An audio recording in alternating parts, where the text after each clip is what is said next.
yeeg xarit yi maa ngi leen di nuyu di leen sant tey ñuy dalal docteur Cheikh Seck nekk physiothérapeute hôpital général Idrissa Pouye bu Grand Yoff secrétaire général SDT 3S CNTFC syndicat démocratique donc des travailleurs de la santé et du secteur social, porte-parole de la fédération des syndicats de la santé F2S. tey ñu war a waxtaanee yëngu-yëngu yu am ci biir secteuru santé ndax xam ngeen ne ñaari fan yi liggéeykat yi nekk ci secteur boobule ñu ngi observer ay sit-in ñu ngi sax annoncé li nga xamante ne mooy ay mouvement de grève wala sax yeneen forme de lutte yi nga xamante mën nañ ko observer docteur maa ngi lay nuyu. maa ngi lay nuyu Antoine di nuyu aussi sa collègue yi ma fekk fii yëpp ak techniciens yi nekk ci biir groupe bi yëpp. di voudrais aussi profiter ci occasion bi. parce que dafa am tiis bu nu dal démb. mu di génn àdduna professeur Gabriel Ndiaye. ñi nga xam ni moo doon borom këru sunu ministre de la santé et de l'action sociale. ma di docteur Marie Khemesse Ngom Ndiaye. di ñaan yàlla xare ko àjjana. di ko jaale aussi sunu ministre di ko jaale aussi toute la communauté universitaire. xam nga di ñaan yàlla xare ko àjjana. di profiter aussi ci occasion bi parce que carême bi commencé na. di souhaiter di ñaan yàlla. aussi que lii ñu sumb muy koor gi. lépp loo xam ne ñaan nañ ko ci. yàlla def ko mu ful ba Sénégal mañ ci jariñu jàmm aussi mën a am ci réew mi di profiter occasion aussi di nuyu képp koo xam ne yaa ngi liggéey kër docteur. commencé aussi ci syndicalistes yëpp muy suma secrétaire général CNTFC Cheikh Diop. ak ñi nga xam ne ñoo bokk ci fédération des syndicats de la santé. mais aussi képp koo xam ne liggéeykat nga kër docteur. mais aussi di am benn xalaat. aussi pensé ci sunu camarade Ablaye John mooy secrétaire général du syndicat bi hôpital de Dantec. ku nekk gis na ni combat bi mu doon mëne pour justice ñu defal ko maladie wala aussi ñu sauver hôpital bi depuis juróomi weer a ngi nii mi ngi ci biir kaso ñu tëj ko. tout simplement ci loo xam ni ci capture bu nu def ci téléphone am.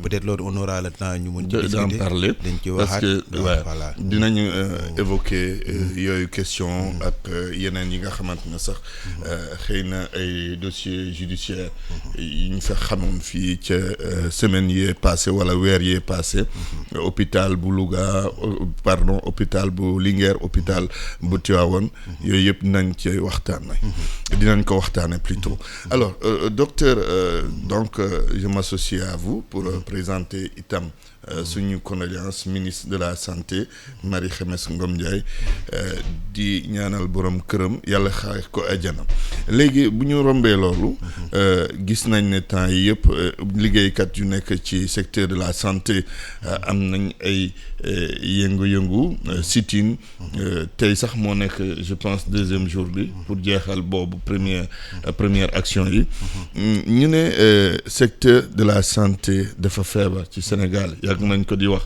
lan mooy méttitu secteur de la santé fii ci suñum réew. waaw méttitu santé du potentiel humain moo manqué ci secteur bi du aussi ay moyens dama koy wax toujours su fekkee ne ay moyens rek la yu ñuy joxe. bu yàlla taxee ñuy wax rek gis nañ ni de 2012 à nos jours. liñ ci investir ci ay milliards amul benn régime bu ko fi mës a def. c'est-à-dire dama koy wax toujours budget bi pratiquement ci 120 milliards la tolloon en 2012. léegi ñu ngi ci 272 milliards. maanaam dafa doublé. dafa doublé. bu weesoo loolu sax am na lu ñuy wax budget programme. budget programme peut-être du directement budget bu ñuy gérer ministère de la santé. mais fu nu war a mën a tibb la ci mën a appuyer le secteur de la santé mu toll ci 1000 milliards. xam nga. en même temps aussi bi ñu gisee Covid bi gis nañ ni aussi effort yu rëy yi nga xam ni le chef de l'État defoon na ko ci secteur de la santé. dugal ko ci ay xaalis parce que woo nañu ñu waxtaan mu ne ñu ngi ko proposer benn plan de résilience parce que coow lu bëri na ci secteur. moom pare na pour joxe moyens yi mais nañ ko wax rek foo xam ni buñ ko fa defee coow dootul am. xam nga kooku noppal na la. mais le problème majeur est que mooy dañuy wax toujours mën nga investir mais efficience mooy li ëpp solo. ça veut dire nit di nga ñëw tey nga jox ko sa kër jox ko dépense 10 000 francs du la toggal lu baax nga jox koo xam ni 3000 francs la mu toggal la ci lu baax. mais problème bi fan la est-ce que problème d'orientation la wala. voilà foofu laa jëm ñàkk a def priorité. foofu laa jëm xam nga li jiitu. mooy toujours ak loo mënti tabax loo mënti teg xaalis. ki nga xam ni moo chargé wu exécuter wu politique boobu daf ciy am solo. ci compétence am ci profil am mais aussi ci bañ a parparloo xool li nga xam ne mooy objectif parce que santé. dafa am lu jiitu dafa am ñaari zone boo amee pyramide bi dafa am zone yoo xam ne li ñuy wax zone opérationnelle. am loo xam ne ay zone de référence la muy hôpitaux yi. bu dee ci zone opérationnelle yi nanu fexe parce que hôpital rôle am peut-être du jël mais loo xam ne jaaxal na ñi nga xam ne ñoo nekk ci zone opérationnelle. zone opérationnelle dafa commencer ci case de santé bi def ci poste de santé bi dem ci centre de santé bi dem feneen. parce que foofu lan leen fay gis dafay commencer d'abord ci xale yi. ñu gis ni xale yi am na peut-être ay feebar yu bëri yoo xam ne ñu ngi leen di dal. lu mel ni coqueluche lu mel ni diphtérie lu mel ni tétanos poliomyélite rougeole méningite mat na presque ay dizaines de feebar yoo xam ni soo amul une bonne politique de vaccination rek. di nga courir derrière ces maladies te bu boobaa li ngay perte ci ay xale dina bëri. jëm ci ñi nga xam ne aussi ñooy jur xale yooyu muy femmes yi nga xam ne dañuy nekk en état de grossesse peut-être bu dee fii à Dakar suñu niveau intellectuel wala infrastructure may nañu bu sa jabar ëmbee moom mu mën a déplacer wu. mais àll bi demeewul noonu. àll bi demeewul noonu. oui boo demee ba ay zone Salémata. nga dem ba Missirah Sirimana wala Xosanto. wala Missirah Dantila. amuñu moyen ci lan la mooy par exemple saay sax nit ëmb nga war ko mën a transporter teg ko ci oto bu baax. mais oto sax amul. wala tali bu baax. xam nga mën nga am oto bu baax sax mais tali bu du baax nekk ay rang-rang te loolu lépp lu ne xaj na ci. donc ñu ne bu ñuy def ci loolu la ñu commencé la politique lu ñu jàngal en santé publique dañ naan la lii mooy indicateur sanitaire yi. ñu ne indicateur sanitaire yi toll na ci fenn nanu fexe ba yóbbu ko feneen. clignotant yi bu nekkoon au rouge nanu fexe ba mu nekk au vert. faire en sorte sur le plan de la vaccination que li nga xam ne moo doon taux de mortalité infantile wala taux de mortalité maternelle mën a wàññeeku lan moo tax taux de mortalité maternelle et infantile mën a wàññeeku. mooy nga am ci case fu nekk benn poste de santé. mais boo amee poste de santé il faut que nga am au moins benn infirmier bu fa nekk wala benn sage-femme bu dee sage-femme bi mu occupé wu ci domaine maternité bu dee infirmier mu jëkk ci consultation soins yeeg ak yu demee noonu. soo ko amee kooku bu amee lu ko jaaxal mu mën a référer dans un centre de santé mais bu référer dans un centre de santé na fa fekk aussi ku nga xam ne moo ko ëppalee ci lijaasa et ci compétence mais kooku aussi bu ko ëppalee ci lijaasa quel que soit son niveau bu centre de santé amul équipement nécessaire mais mënul dem du mën a dem. tey jii mën nga ñëw dans les régions de Kolda. Kédougou wala Ziguinchor. mu xool ni zone yooyu la plupart du temps les problèmes yi ni posé dañ naan la aw ma gynécologue wala aw ma neurologue wala aw ma leneen xam nga wala aw ma physiothérapeute wala yu demee noonu mais lan moo fay am tey di nga dem Kédougou nga gis fa koo xam ni dafay am accident vasculaire cérébral. peut-être muy AVC. mën na am yeneen par exemple ay accidenté dafay am ñu am ay paraplégie wala tétraplégie ak yeneen yoo xam ne ay paralysie la yoo xam ne dafay nécessiter de la médecine physique ou de la rééducation fonctionnelle mais tey jii boo demee pour toute la région de Kédougou il n'y a pas de physiothérapeute. ça veut dire que ku fa am feebar boobu nga xam ne seen rééducation normalement chaque jour la war a doon pour mu reprendre sa fonctionnalité da ngay obligé ba référer ko à Tamba. et à Tamba actuellement benn nit moo fa nekk nga gis koo xam ne tey jii da nga gis zone yoo xam ne ñu ne la soxla nañ ko gynécologue amu fa dañuy obligé heureusement les gens à une certaine période bi affaire yi mais te ñun on avait fait des propositions allant dans le sens parce que bu njëkk dañ naan par exemple échographie gynécologue rek moo ko mën a def alors que l'écho ça permet nga xam anticiper li war a ñëw parce que xale bu ëmbee nga teel a dem échographie bi di nga xam anomalie yi mën a ñëw position xale bi ak feebar bi nga xam ni par exemple yaay ji am na ko bu boobaa da nga ne yaay ji kii de par exemple boo xoolee bassin bi nga gis ni bassin dystoxique la dafay tuuti pour xale bi mën a génn par voie normale di nga attirer attention parents yi ni leen kii mënu la accoucher fii na dem ñu référer ko ci structure loolu jàngal nañ ko sage-femme yi et boo xoolee ci zone yooyu même bu nu amul gynécologue léegi da ngay xool ni taux de mortalité bu lu bëri wàññeeku na parce que sage-femme yi léegi dañuy def échographie donc bu ñu defee échographie alerte lay doon ba dinañ mën a référer nit ñi. d'accord donc loolu lu am importance la. mais problème yi bëri nañ ci secteur de la santé. yàgg nañ di ko wax. yàgg nañ itam di poser les mêmes problèmes. c'est quoi lan la est-ce que gouvernance bi la ñu war a xoolaat gouvernance secteur bi. ngir gën ko ñongal. waaw gouvernance bi la mooy li ma lay wax rek xam nga bu ma nee la tey jii par exemple dama lay wax li nga xam ne sama tànk dama wax ci li nga xam ne mooy lii jaadu ak li ñu mën a def ak li nga xam ne moom def nañu mais pourquoi malgré xaalis bu bëri boobu pourquoi malgré li ñu wax ni moom la ñu war a def résultat yi toujours day mel ni luy dellu ginnaaw. par exemple dama lay wax li am solo tey jii tabax nañu ay hôpitaux yu bëri boo demee Kédougou am na hôpital bu bees. boo demee Sédhiou am na hôpital bu bees. boo demee Kaffrine am na hôpital bu bees muy loo xam ne aussi lu baax la parce que dafa amoon benn ngandamal décalage boo xam ne toujours on référait les gens mais tey jii bu fekkee da nga tabax hôpital nga xam hôpital lan moo fa war a nekk spécialité yu bëri dañ fa war a nekk formé woo leen recruter woo leen c'est comme si bâtiment bu vide la rek. donc mënoo am résultat te loolu moo dal actuellement dans le système. La formation dañ ko négliger mais maintenant la formation kan lañ ko confier woon loolu mooy question bi. formation bi d'ailleurs bokk na ci li ngeen di. ñaxtu mais loolu la parce que ñun xam nañ luy formation. Antoine yéen fi ngeen nekk nii bu ngeen amul woon formation. dafa am loo xam ne tey jii ñun. danger la sax danger la mooy li ma la wax personnel de santé ak santé nu mu nekkee un domaine. exactement pointu on travaille sur les formation musiba lay jur. santé ngay gis nit def bac plus 8. ñu ne la ci beneen domaine di nga ci defaat 4 ans de spécialisation muy 12 ans. kon xam nga ni du caaxaan. du caaxaan waaw donc loolu yow boo toogee yow formé woo recruter woo wala capacité woo la personne parce que la santé day évoluer am na loo xam ne lu bees la loo xam ne war nga ko gis nañu feebar ay Covid yoo xam ne xamuñu ko woon ak yeneen. yooyu dafay am importance te loolu boo ko deful du dem te loolu moo nu dal dañu jëloon lépp ministère de la santé doon ko gérer. or ñu jël benn division. ku nekk xam na ni division mënul féete kaw loo xam ne décret moo ko laal. école nationale de développement sanitaire bi nga xam ni 15 spécialités am nañ fa bi fa gën a tuuti mooy infirmier d'état sage-femme niveau bac plus 3 ans. nga jël nga ni division boo xam ni ci direction des ressources humaines la ne ñu ne division de la formation. kooku gën a am gëdd ki nga xam ni décret président moom moo ko créé c'est-à-dire directeur ba fa nekk universitaire la. c'est un président qui l'a nommé par décret. mais une division ne peut pas être au-dessus même d'une direction à plus forte raison qu'une école de formation donc division boobu wala direction boobu warul am vocation formation donc ñoom ñoo accaparé parce que li ko waral moo di dafa am ay fonds yu bëri yoo xam ne day indi mu nekk ay milliards ñu logé au ministère te foofu lañ ko dugal voilà mais division boobu non du leen bëgg ñu rëcc leen xam nga man su ma nekkee autorité may def politique mu am xaalis bu ñëw du ma ko jox keneen parce que man mën naa ko utiliser. pour non xanaa kay doo ñu ne xaalis boobu dañ koy dugal ci politique. waaw non du dugal ci biir politique mais dama ni la par exemple je vous donne un exemple précis. xam nga toog nañ fi ñun dégg ngeen ñuy kaas ñu INDC toog nañ 5 ans ubbiwuñu concours. pour former sax benn infirmier d'état wala benn sage-femme c'est que d'une extrême gravité. vous ne le verrez jamais dans aucun pays de mais loolu naka lañ ko mën a comprendre. non moo am c'est bizarre xam nga vous posez cette question. mais lan moo indi loolu ñëw nañu. ay temps université am ay problèmes d'orientation pour les étudiants.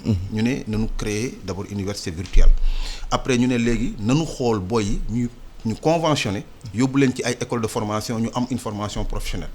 La santé parce que l'INDSS c'était 800 étudiants par an. Plusieurs spécialités yoo xam ne bu ci nekk mën nga génne koo xam ne même boo ko jëlul mu am métier parce que métier santé la plupart duñu chômer. loolu mooy wax ji. mais bi ñu ñëwee. amoon na 6 centres régionaux de formation yu nekk dans les régions tey jii loolu c'était depuis le régime de Wade qu'on avait anticipé pour créer Thiès am na pour former comme ni ENDSS nekkee nii pour décentraliser mais yow booy conventionné école yooyu ngay conventionné affecté leen wala nga jël ñenn yóbbu leen ENDSS parce que y avait une enveloppe de xaw ma ñaata milliards yu ñu tegoon mais defuñu loolu déedéet lan lañ def non dañu ut seeni nit ñu ubbi ay écoles privées un peu partout moo tax nga gis école privée yi di pulluler ñu signé ñooñu convention gis naa ci benn école boo xam ne. jox nañ mais loolu lu mu mën a jur. à la limite mais c'est dangereux parce que xam nga. école privée mais j'espère que ñu fay jàngale. mais loolu mooy problème non mais mënoo ko am Antoine ñun xam nañ man je suis enseignant formateur dans le domaine de la physiothérapie à l'INDSS. D'ailleurs même ñun on nous a toujours proposé dans des cadres privés on a refusé parce que on n'avait pas. amuñu woon cadre ni li nga xam ne moo war a permettre nga génne produit de qualité. et mieux vaut ne pas former que de former loo xam ne baaxul ñu conventionné ñooñu. nga gis benn école boo xam ni jël nañ 700 étudiants ñu dem louer ay bâtiments yu bëri ay classes yu 100 et quelques personnes dal na ma ñëw parce que ñun au niveau de notre service de médecine physique. on prend les malades hospitalisés parce que c'est les autres qui nous demandent. mu dem service médecine interne am benn malade tétraplégie. Les étudiants étaient là bon ma bi may xool malade bi j'avais vu que malade bi dafa amoon sonde bi dafa amoon problème. J'ai dit kan moo fi nekk 3e année quoi parce que ñoom laa ñemee. jox parce que en soins infirmiers. oui ma ne ko boo paree nga changel ma sonde malade bi mu tikkee quoi ma ne ko lan la mu ne ma non je n'ai jamais placé de sonde. te mu nekk troisième année à 2 mois à 2 mois de la certification c'est dangereux. et kooku bu génnoon tey da nga koy affecté foo xam ni du am kenn ku ko superviser. muy def ay dégâts. ñun loolu lañ wax. j'ai dit mu ne ma 2 mois de stage la mës a def alors que ñun bi ñu daan jàng. après midi rek lañ daan def cours la plupart du temps. mais le reste le matin chaque matin on est à l'hôpital parce que c'est un praticien la médecine c'est de la pratique. oui. du théorie mën nga jàng théorie ba sonn mais boo ñëwee sur le plan pratique parce que looy gis la. mais est-ce que alerte ngeen par rapport à. li ngay wax alerte nañu ba sonn les gens sont en danger alerte nañu ba sonn mais heureusement am na benn évolution boo xam ne aussi je profite de votre micro pour remercier l'actuel ministre de l'enseignement supérieur. parce que bi ñu demee di xeex pour ñu ubbi concours yi defuñu ko l'option de prendre l'ENDSS comme pratiquement ENDSS bac nga fay duggee. ñu rattaché ko à l'enseignement supérieur. et le gouvernement l'a fait et l'a rattaché à l'enseignement supérieur. loolu lu bees la. li ci am solo moo di ministre bi ci boppam bi ñu ko joxee affaire bi loo xam ne 10 ans ñi ngi waxuñu moom dafa ñëw rek en moins de 5 mois mu ubbi concours yi li may wax ni yëpp ubbi na concours yi ba def nañ concours yi fan yi ñi ngi xaar résultats yi donc il y aura presque 15 sections de formation en dehors de l'odontostomato mooy ñuy faj bëñ parce que dafa am benn groupe boo xam ne ñooy def lobby pour essayer mooy master yi en truc parce que loolu tamit beneen débat la boo xam ne aussi gis nga la médecine elle est universelle kenn mënul taxaw yow nii parce que boo xoolee enseignement dañ naan la système d'enseignement soit modulaire la wala système de crédit la ce qui est important mooy yow boo demoon États-Unis ak France on cherche même pas le nom du diplôme on cherche le contenu bi ñu la defal ci formation su fekkee dafa am lu la manqué nga combler ko mais des gens par jalousie xaw ma qu'est-ce qui se passe ils ont essayé de bloquer donc à part la section odontostomato muy anesthésie réanimation ubbi nañ ko def nañ ko muy physiothérapie ubbi nañ ko muy biologie muy administration enseignement muy néphrologie pour affaire u dialyse ak affaire dem yooyu yëpp ubbi nañ ko même nutrition ubbi nañ ko urgentiste aussi ubbi nañ ko donc yooyu yëpp luy appuyer la pour ñu mën a régler problème par rapport à la situation donc ñun lu ñuy wax moo di on demande au ministère de la santé parce que du vocation wu division de la formation ni vocation wu direction des ressources humaines de former non école yi ñooy formation nan delloo mooy seen mission première exactement leneen li gën a grave li ñuy def formation mooy bi xaalis boobu ñëwee ubbi nañ di concurrencer la formation yi école yi doon def ubbi di indi ay convention avec des universités da ngay gis benn professeur ñu jël ko ni ko proposer ma leen ñu dem université bu Saint-Louis ubbi fa des masters en anesthésie réanimation boo yi ubbi nañ leen première année bi durant toute l'année defuñu cours te booy ñoo doon utal seen stage sur le terrain est-ce que loolu formation ça veut dire on sort des produits yoo xam ne ils sont dangereux c'est dangereux parce que kii anesthésie réanimation mooy kii nelawal malade bi mais kooku du nga dadul caaxaan donc nanu delloo formation bi ñi nga xam ne ñoom ñoo ko moom te xaalis bu dee xaalis boobu la ñuy jéem a capter nan ko yóbbu ñëlee ñu jox leen ko ñu soxlawuñu xaalis pour former ay nit et que l'argent lu muy gën a bëri santé problème yi di gën a am. mais c'est ça qui est paradoxal en même temps am ngeen itam d'autres préoccupations dégg naa ngeen di waxu effectivité augmentation salaire ak seen pour les personnels des EPS ak personnel collectivité territoriale est-ce que am ngeen réponse par rapport à ces revendications jógee ci ministère de tutelle.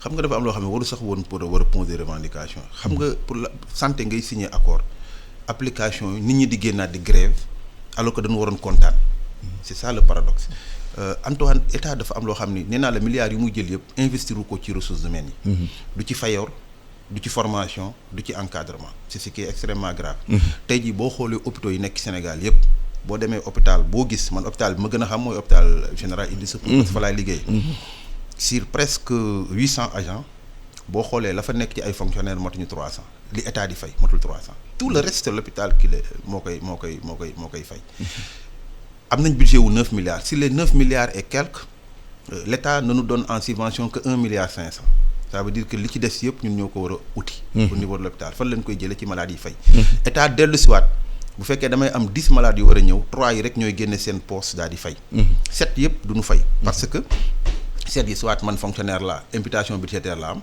soit man je suis un sujet âgé de 60 ans. plan Sésame la. wala enfant de 0 à 5 ans wala ñu ne la femme bu nu war a césariser doo fay. mais su fekkee ni man damaa yor sama boutique nekk ci quartier bi chaque semaine nga ni ma lebalal waa quartier bi lu ñuy ndekkee lu ñuy añee bu weer deewee remboursé wu. day dem voilà donc da ngay ñu yoreel hôpitaux yi. par l'agence pour la couverture maladie universelle 20 milliards. ñu dem négociation le 20 mai Abdoulaye Daouda Diallo ni semaine prochaine dinañ leen ko remboursé. remboursé wuñu 20 milliards yooyu. ba léegi ba tey jii. waaw mais léegi nan lañ bëgg hôpitaux yooyu mën a am ay résultats parce que tey jii loo gis parce que dootoo mën a jënd intrant parce que loo am da nga koy fayee salaire.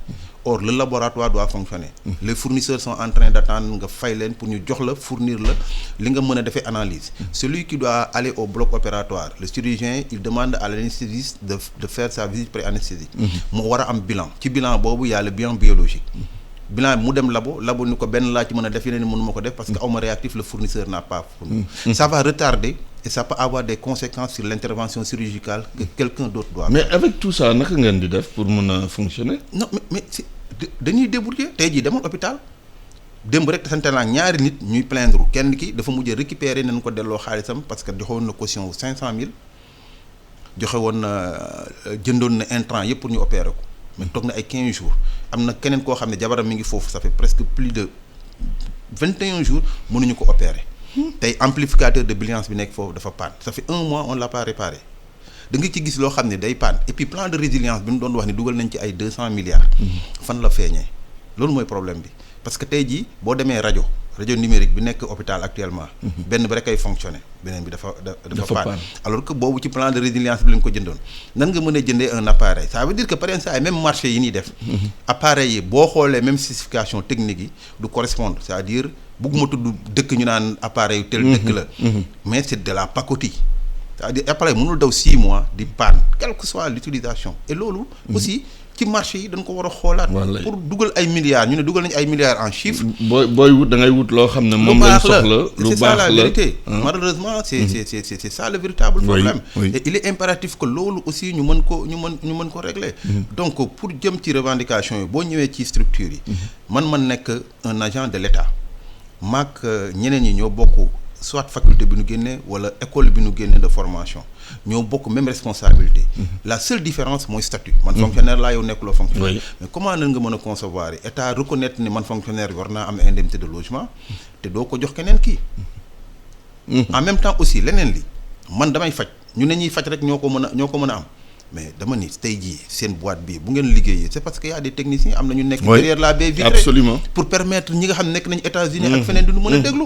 donc ñëpp a bokk ci kër gi. en même temps booy luyee duñu xool yow sa niveau salaire. dama naan la néeg bi timbre bi temps laa koy luyee boo mënee fay nga fay. donc pour ñun l'indemnité de logement. et l'indemnité de risque pour ñëpp ko war a am parce que le risque ki nga xam ne mooy brancardier bi moom mooy. risque bi ñëpp a ko partage. non kooku sax moo gën a graawle parce que man mi nekk biir bloc. man balaa may dugg dinaa sol sama casaque dinaa sol samay gants donc dinaa protégé wu mais ki nga xam ne malade dañ koy doog a indi en urgence mu war ko wàccee question de temps la du xool sax par exemple ndax malade bi am na yooyu et ça c'est des risques leneen li jëm ci personnel communautaire bi nga xam ne tey jii muy agent de santé communautaire yi nekk dans les zones da ngay nekk ci poste de santé nga am fa ambulancier nga am fa nu mu tuddati koo xam ne moo lay joxeel garab yi am fa matron mais ñoo ñëpp kenn amu ci statut ay bénévolat la ñuy def et c'est dangereux. mais am ngeen ci ay réponses. non parce que non ay proposition dama la document la ñu bind. proposé gis nga amul lenn loo xam ne binduñu ko. amul lenn loo xam ne xam nga diagnostic lañ def. amul loo xam ne defuñu ci proposition. ba dernier CIS bi am. mooy defoon nañ ci évaluation yi jox nañ suñu xalaat parce que am na loo xam ne ñu ngi koy confier la. je vous parle du domaine de la médecine physique bi nga xam ne moom laa nekkee. parce que dañu def plan national de développement sanitaire pour 10 ans. ñu omettre ko defuñu ko ci. ñu signaler ko ñu ñëwaat ñu koy confier ñu dem confier ko à la direction générale de l'action sociale.